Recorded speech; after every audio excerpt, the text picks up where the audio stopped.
Welcome with Jesus Bible Study. We're going to be in the book of James, chapter 4, verses 7 and 8. Submit yourselves, therefore, to God.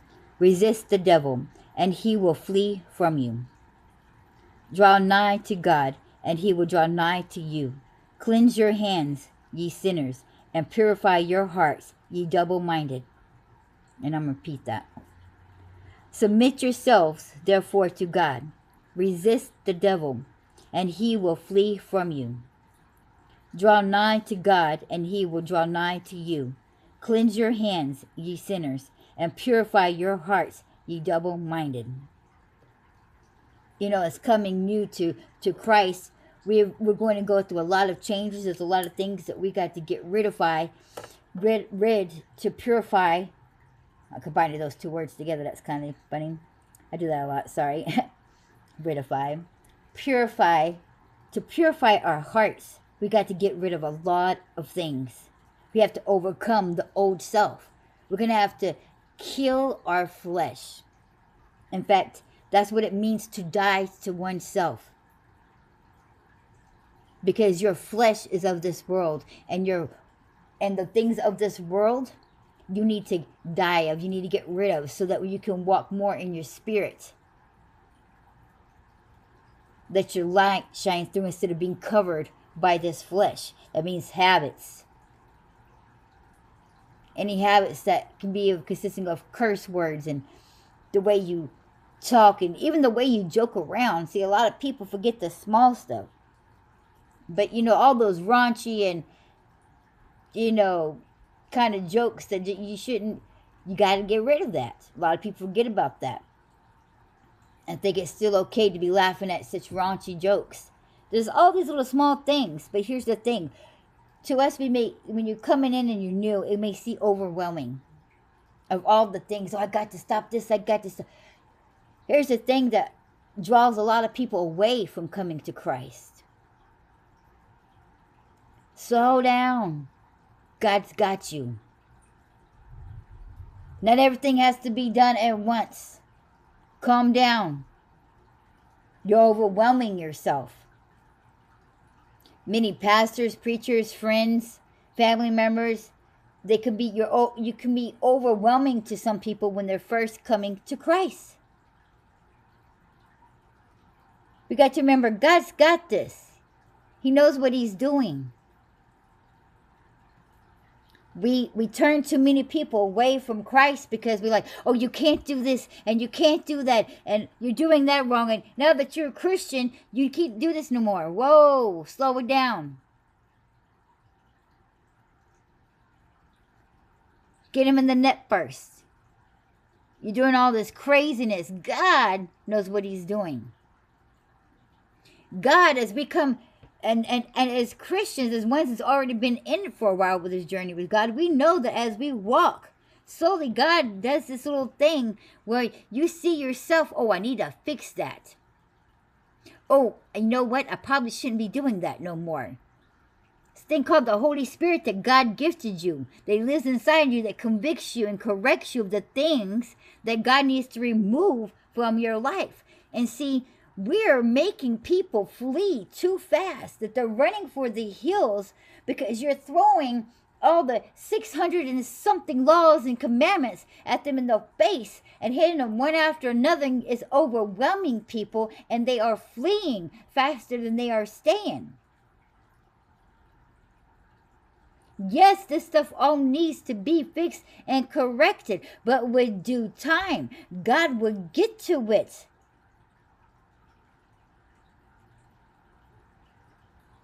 We are to lead them to Christ and let Christ do the rest. See, too many of us, once we have brought somebody to church and they have accepted Christ, now think that we get to play God and do God's job and saying, you need to remove that. You need to remove that. Can you let Christ do his thing? Can you let God work in them?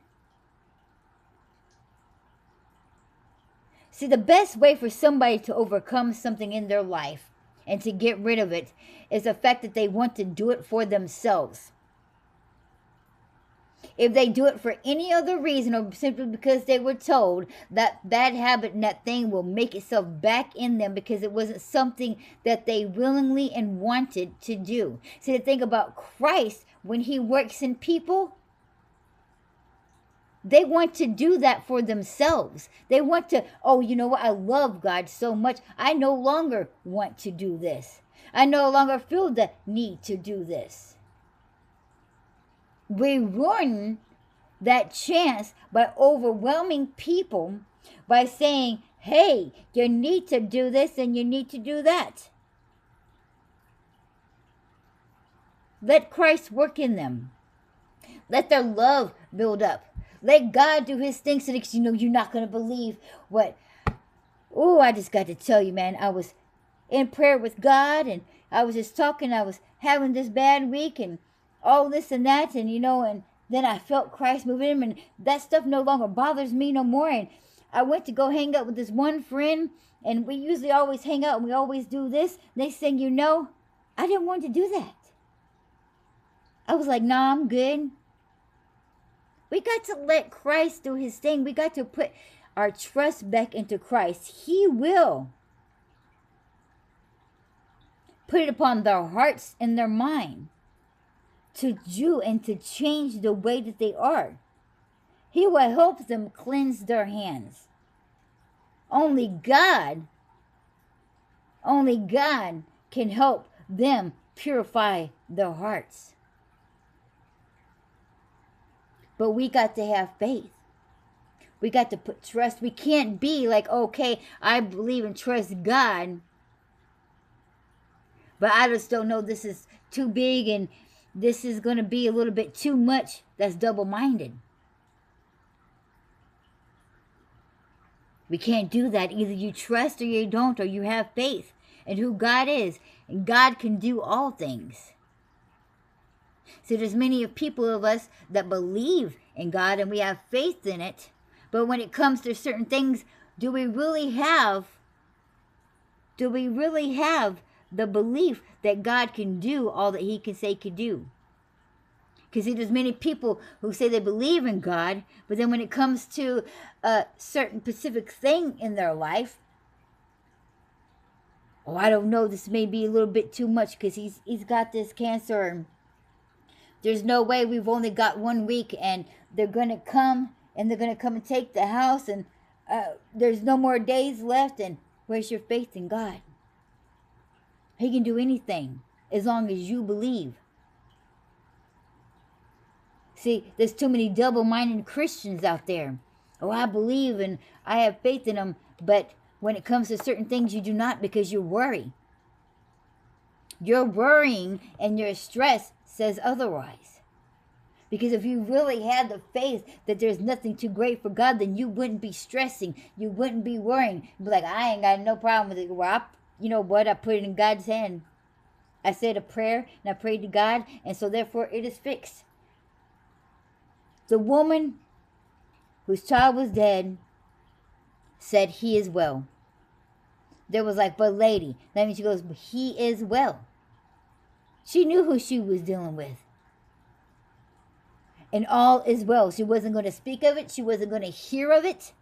She was simply going to tell everybody, it is well. That is what it means to fully believe and not be double-minded in your faith. It is well. It is done. But we don't. Oh, we believe in God. Oh, I love God with all my heart. And yes, he can do this and he can do that. But when it comes to moving the mountain, there's doubt. Oh, I don't know, God, you know. I ain't seen that mountain move yet. And we've only got 3 more hours. And I'm still looking at the mountain in the same spot. So you're stressing and you're worrying.